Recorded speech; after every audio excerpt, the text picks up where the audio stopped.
आज मुझे ये बातचीत करते हुए न सिर्फ खुशी हो रही है, बल्कि इस बात की ज्यादा खुशी है कि भारत का एक ऐसा सूबा जो आजादी के बाद भी, भारत के विभाजन के बाद भारत की धरती पर एक टू नेशन थ्योरी को जन्म देता हो। इस राज्य के अंदर हमेशा जब भी बात हुई तो आर्टिकल 370, 35A, आतंकवाद, इस्लामिक आतंकवाद, जिहाद, अलग कॉन्स्टिट्यूशन, अलग निजाम, अलग विधान, अलग झंडा, ये तमाम सारी बातें काफी एक लंबे समय से हम सुनते रहे हैं। लेकिन जो सबसे बड़ी बात है, जो मैं समझता हूं कि आजादी के वक्त क्या हुआ, जम्मू कश्मीर का क्या स्टेटस था, इस पे चर्चा बहुत हुई। लेकिन आर्टिकल 370 के होने के बावजूद, 35 के बावजूद, तो इसके अंदर जो भी कुछ हुआ वो कितने जघन्य अपराध हुए उनकी बात नहीं है। इसलिए मैं खुश हूं कि एक युवा और एक जिसे कह सकते हैं कि बहादुर, निर्भीक, निडर जम्मू कश्मीर जैसी जगह में हिंदुओं की आवाज बन के उभरा हो और जम्मू के इंटरेस्ट को सर्वोपरि मानता हो। By profession he is advocate, activist, political activist. इन तमाम संज्ञानों के बाद में आतंकियों की चुनौती, सरकार का बेरुखी और दिल्ली से किसी तरह की पिछले 20 साल में कभी इनको मदद नहीं मिली। ऐसे में जम्मू कश्मीर में एक तरफ आप आतंकवादियों से लड़ते हैं, उनके निशाने पर रहते हैं, और एक जो पॉलिटिकल आतंकवाद है उससे भी लड़ते हैं। लेकिन आज अंकुर शर्मा को वी सपोर्ट पुष्पेन के इस चैनल पर बुला करके मुझे इसलिए हर्ष है कि इस बहादुर आदमी ने जम्मू में वो कर दिखाया है जो बड़े बड़े राजनीतिक दल, बड़े बड़े संगठन बातचीत तो करते हैं लेकिन हमेशा पॉलिटिकली करेक्ट रहने की कोशिश करते हैं। अंकुर शर्मा जम्मू कश्मीर की हाई कोर्ट में प्रैक्टिस करते हैं और इनकी प्रैक्टिस में ज्यादातर मुद्दे वो हैं जिसमें राष्ट्र है, जिसमें हिंदुस्तान है, जिसमें राष्ट्रवाद है। ये तमाम इशू के ऊपर कई मसलों पे ये चीजें करते रहे हैं। 2014 में एडवोकेट अंकुर शर्मा, जो एकजुट जम्मू के चेयरमैन भी हैं, आपने जम्मू कश्मीर में हिंदुओं के खिलाफ एक सुनियोजित तरीके से, एक ऑर्गेनाइज तरीके से वहां की सरकारें सक्सेसिव रही, चाहे गुलाम नबी आजाद की सरकार रही हो, अब्दुल्ला की रही हो, फारूक की रही हो, मुफ्ती की रही हो, महबूबा की रही हो, इन लोगों ने किस तरीके से जो जम्मू बहुल इलाका था, जो जम्मू में हिंदू बहुल इलाका था, वहां किस तरीके से एक एक्ट लाए जिसको रोशनी एक्ट के नाम से जाना जाता है। इस बहादुर शख्स ने उस एक्ट के माध्यम से जो इस्लामाइजेशन हो रहा था, जिस जिहाद को बढ़ा करके पूरे जम्मू कश्मीर को हिंदुओं से खाली कराने की साजिश हो रही थी, आपने 2014 में जम्मू कश्मीर हाई कोर्ट में एक पीआईएल डाली और उसके बाद एक लंबी लड़ाई लड़ी। और मुझे खुशी है और मैं आपको निजी तौर पे भी अंकुर मुबारकबाद देना चाहता हूं, और जम्मू कश्मीर के अलावा देश भर के जितने लोग हमसे जुड़े हैं उनकी बड़ी मेरे ऊपर रिक्वेस्ट थी कि आप अंकुर शर्मा को बुलाइए। हम लोग तो यहां बहुत राष्ट्रवाद की बात करते हैं, लेकिन राष्ट्रवाद की बात करना जम्मू कश्मीर में AK-47 और आतंकवादियों के साए में, और सरकार जो आतंकवाद को बढ़ावा देती हो, जो जिहाद को बढ़ावा देती हो, जो पूरे इस्लाम में जम्मू कश्मीर को कन्वर्ट करने वाली हो, उसके बीच में काम करने वाले आदमी को बुलाइए आप। तो मुझे खुशी है कि आपने समय दिया और आपकी लड़ाई 10 अक्टूबर 2020 को उस वक्त रंग लाई जब जम्मू कश्मीर की हाई कोर्ट ने आपकी पिटीशन के ऊपर इस इलीगल एक्ट को अनकॉन्स्टिट्यूशनल बताया और इसको निरस्त कर दिया, और सीधे तौर पे न सिर्फ निरस्त किया, सीबीआई से इसकी इंक्वायरी की जांच के आदेश दिए। अंकुर भाई, मेरा पहला और सीधा सवाल आपसे यह है कि देश को यह बताएं आप कि यह रोशनी एक्ट क्या था, किस तरीके से आया, कौन कौन जिम्मेदार है, क्या सिर्फ इसमें नेशनल कॉन्फ्रेंस जिम्मेदार है, मुफ्ती के पीडीपी जिम्मेदार है, या और भी लोग इसके मौन सपोर्टर रहे, या जब उन्हें बोलना चाहिए था वो नहीं बोले। तो इस रोशनी एक्ट की क्या पृष्ठभूमि है, कौन लाया था, किसके जमाने की बात है। और इसके साथ में एक बात और कह दूं कि जब आपने इसको पिटीशन जारी की और जब ये 2020 में हटा तो मैं देश भर के जो बहुत क्रांतिकारी अखबार हैं उन्होंने कभी इसकी चर्चा नहीं की पिछले 10 अगर हम साल में देखें 6-7 साल में। लेकिन जब ये एक्ट हटा तो हिंदू ने खबर लिखी, high court order CBI probe into Roshni land scam in Jammu and Kashmir. Business Standard की हेडलाइन थी, Roshni scam one of the biggest scam in Jammu and Kashmir. Indian Express, loot to own Jammu Kashmir, high court hands to 25 crore land scam probe to CBI. और इसमें गुलाम नबी आजाद जैसे दिल्ली में secularism की मांग करने वाले और जम्मू में निजाम मुस्तफा की मांग करने वाले की तस्वीर है। नवभारत टाइम्स में जम्मू कश्मीर उच्च न्यायालय ने रोशनी भूमि योजना में घोटाले की सीबीआई को जांच दी। ये तमाम हेडलाइन बनी, लेकिन मैं और तमाम लोग दुनिया भर के जो है आपको देख रहे हैं ऑस्ट्रेलिया में, अमेरिका में, वो जानना चाहते हैं कि ये रोशनी एक्ट क्या था, किस पस मंजर में आया और आज इससे आगे की क्या भूमिका है। अंकुर भाई। बहुत बहुत धन्यवाद पुष्पेंद्र जी, आपने समय भी दिया, मंच भी दिया अपनी बात रखने का। रोशनी एक्ट पे मैं परिचर्चा करूं उससे पहले मैं जिस पृष्ठभूमि में, जिस बैकग्राउंड में रोशनी एक्ट लेजिस्लेट किया गया था उसके ऊपर 2 मिनट का समय चाहूंगा। 1990 के दशक में कश्मीर वैली को हिंदू विहीन करने के बाद नेक्स्ट टारगेट जम्मू संभाग था। और आपने देखा कि जम्मू संभाग के मुस्लिम मेजॉरिटी डिस्ट्रिक्ट्स जहां पे हिंदूज और नॉन मुस्लिम्स माइनॉरिटी में हैं, चाहे डोडा हो, किश्तवाड़ हो, राजौरी हो, पुंछ हो, रामबन हो, जिस तरीके से कश्मीर वैली में नरसंहार किया गया वैसा ही नरसंहार इन एरियाज में भी शुरू हो गया। और पूरे जम्मू संभाग को किस तरीके से इस्लामाइज किया जाए उस पर चर्चा शुरू हो गई, उस पर प्लानिंग शुरू हो गई। और जम्मू कश्मीर आपको ये समझना पड़ेगा, यहाँ पे पैन इस्लामिक मूवमेंट चलती है, यहाँ पे पैन इस्लामिक जो ताकतें हैं वो अपनी इन्वेस्टमेंट्स करती हैं। इसलिए तय ये किया गया कि देखिए कश्मीर वैली में तो 5-7% हिंदूज थे या 10% से कम हिंदूज थे या नॉन मुस्लिम्स थे, बंदूक के दम पे उन्हें तो हमने निकाल लिया। लेकिन जम्मू संभाग को पूर्णता मुस्लिमाइज करने के लिए, इस्लामाइज करने के लिए जोर जबरदस्ती नहीं चलेगी, आपको कोई नए मॉडल्स इंस्टॉल करने पड़ेंगे।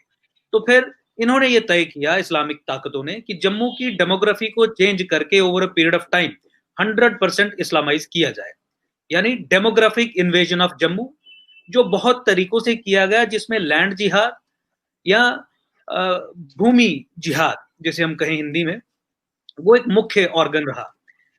तो अंडरस्टैंडिंग ये बनी कि जम्मू संभाग के हिंदू बहुल क्षेत्रों में आप मुसलमानों को बसाइए। तो उसके लिए इन्होंने मुस्लिम ब्रदरहुड का मॉडल चुना, क्योंकि इंडिया एक डेमोक्रेटिक सेटअप है।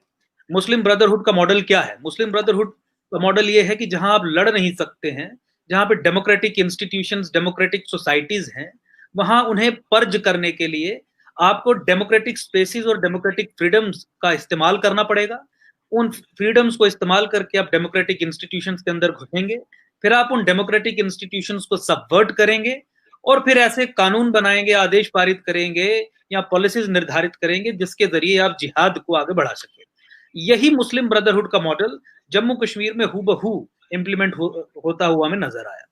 तो अब डेमोग्राफिक इन्वेजन ऑफ जम्मू के लिए how would you use our democratic institution? तो सबसे पहले विधानसभा में कानून बना के एक कानून बनाएंगे जिसका नाम रोशनी एक्ट रखेंगे, और उस कानून में ये लिखेंगे कि जम्मू संभाग और कश्मीर संभाग में भी जितनी भी सरकारी जमीन है, उस सरकारी जमीन पे जिस व्यक्ति ने कब्जा किया है, वो सरकारी जमीन के मालिकाना हक उस एनक्रोचर को, उस कब्जा जिसने किया उसे दे देंगे।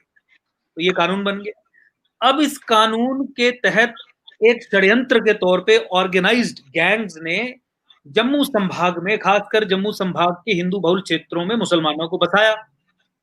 कानून बन गया। जिस समय इन्हें बसाया गया उसी समय एक प्रोसेस इनिशिएट किया गया जहां विशेष तौर पे दूसरे डिस्ट्रिक्ट से एक धर्म विशेष यानी मुस्लिम समुदाय के पटवारियों को, पटवारीज को ट्रांसफर किया गया और यहाँ पे लाया गया हिंदू बहुल क्षेत्रों में, कानून के विरोध में जाके। पटवारी की जो पोस्ट है वो डिस्ट्रिक्ट कार्डर पोस्ट है, उसे एक डिस्ट्रिक्ट से दूसरे डिस्ट्रिक्ट में ट्रांसफर नहीं किया जा सकता। पूरी उम्र, पूरी नौकरी के काल में उसे एक ही डिस्ट्रिक्ट में सर्विस करनी है, लेकिन सर्विस रूल्स को वायलेट करके उन्हें ऐसे हिंदू क्षेत्रों में लाके बैठाया गया जो टारगेट पे थे, राडार पे थे। तो मुसलमानों को स्टेट लैंड पे बैठाया, पटवारीज को रेवेन्यू डिपार्टमेंट में लाया, पटवारीज ने उनकी रेवेन्यू एंट्रीज वहां पे की, जिससे ये पता चल सके कि इस पीस ऑफ लैंड पे इन लोगों का कब्जा है, यानी उनके कागजात बने। और फिर एक कानून के जरिए ओवरवेलमिंगली 20 लाख कनाल जमीन, 20 लाख कनाल जमीन ओवरवेलमिंगली हिंदू बहुल क्षेत्रों में मुसलमानों के नाम पे कर दी।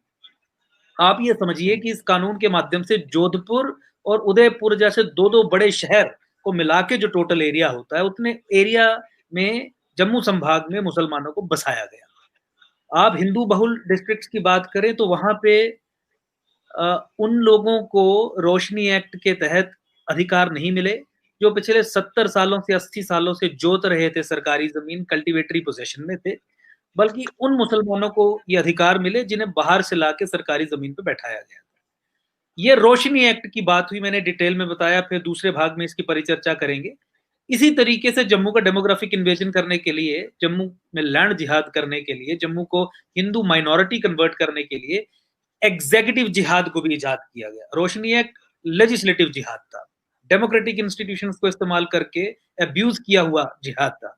एग्जीक्यूटिव जिहाद महबूबा मुफ्ती ने 14 फरवरी 2018 का आदेश पारित करके किया। उसमें क्लियरली ये लिखित में आदेश दिए गए थे कलेक्टर, एसएसपी और डीएम को कि अगर कोई मुसलमान जम्मू संभाग में जमीन पे कब्जा करता है, चाहे वो फॉरेस्ट की जमीन हो, चाहे वो पब्लिक लैंड हो, चाहे वो स्टेट लैंड हो, लिखित में आदेश थे कि कोई भी एसएसपी डीएम उनके खिलाफ कोई भी कार्रवाई नहीं करेगा। अगर मान लीजिए कोई कोर्ट आदेश दे देता है कि यहां से मुसलमान को निकालिए, तो एसएसपीज और आईजीपीज को आदेश थे कि आप कोई भी पुलिस असिस्टेंस प्रोवाइड नहीं करेंगे ऐसे व्यक्तियों को स्टेट लैंड से एविक्ट करने के लिए। यानी इस ऑर्डर के माध्यम से जो मुख्यमंत्री ने स्वयं पास किया, यह कहा गया था कि मुस्लिम्स को लीगल इम्यूनिटी दी जाती है लैंड एनक्रोचमेंट का जुर्म करने के लिए। और उसके साथ ही लास्ट में उसके आखिरी पन्ने पे यह लिखा गया था कि अगर मुसलमान गौहत्या या बोवाइन स्मगलिंग में पाए जाते हैं तो कोई भी पुलिस अधिकारी उनके खिलाफ सेक्शन 188 आरपीसी और prevention of cruelty to animals act के तहत कार्यवाही नहीं करेगा।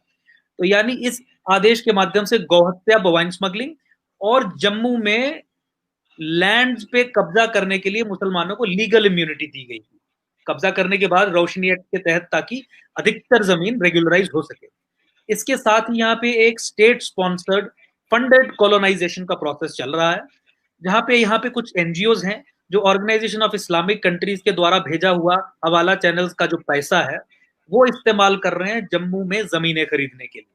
पुष्पेंद्र जी, आप जम्मू आए थे, आपने भी ये देखा, आपने भी बहुत सारे लोगों से बातचीत की, छोटे से लेके बड़ा, दुकानदार से लेके रेडी फड़ी वाला, सब ये कहते हैं कि यहाँ पे मुस्लिम्स हैं जो हिंदू बहुल क्षेत्रों में मार्केट प्राइस से अधिक पे जमीनें खरीद रहे हैं। मैक्सिमम परचेजेस वही लोग कर रहे हैं, क्योंकि कोई भी मुसलमान अगर हिंदू बहुल क्षेत्र में जम्मू संभाग में जमीन खरीदता है और वो इन एनजीओ के संपर्क में आता है जिन्हें organisation of Islamic countries support कर रही है, सऊदी अरेबिया हेडेड सपोर्ट कर रही है, तो उसे वो सब्सिडी देते हैं। मान लीजिए 1 करोड़ का प्लॉट है और आपने रसीद दिखाई कि देखिए हिंदू बहुल क्षेत्र में हमने ये 1 करोड़ का प्लॉट लिया, तो 35% इस समय सब्सिडी का रेट चल रहा है, 35% यानी 35 लाख रुपए उस मुसलमान को वापस दे दिए जाएंगे। यानी Muslims are being encouraged to purchase lands and those land purchases are being subsidised by organisation of Islamic countries which are sending money through hawala channel, और जो आगे डिलीवरी के लिए बहुत सारे एनजीओ जो सेक्युलर सो कॉल्ड एनजीओ हैं वो उनका काम कर रहे हैं। इसी तरीके से इंड्यूस्ड माइग्रेशन भी एक स्टेट स्पॉन्सर्ड टूल है जिसके जरिए मुसलमानों को जम्मू संभाग में बसाया जा रहा है, apart from Roshni, apart from 14 February order, apart from funded colonisation. Induced migration में ये समझिए कि देखिए, क्या कोई मुसलमान कश्मीर वैली से इस कारण से पलायन कर सकता है कि उसके साथ धार्मिक प्रताड़ना हुई? भाई, कश्मीर तो मुस्लिम मेजोरिटी एरिया है, वहां पे अगर धार्मिक प्रताड़ना किसी के साथ होगी तो नॉन मुस्लिम के साथ होगी।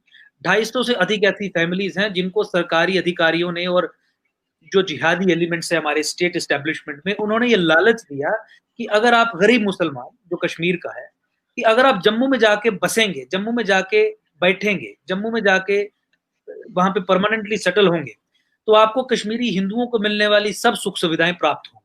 आपको रहने के लिए एक क्वार्टर दिया जाएगा, आपको सब्सिडाइज्ड, ओवर सब्सिडाइज्ड राशन दिया जाएगा, एजुकेशनल इंस्टीट्यूशंस में आपको रिजर्वेशन और सहायता दी जाएगी, कुछ स्कॉलरशिप दी जाएगी।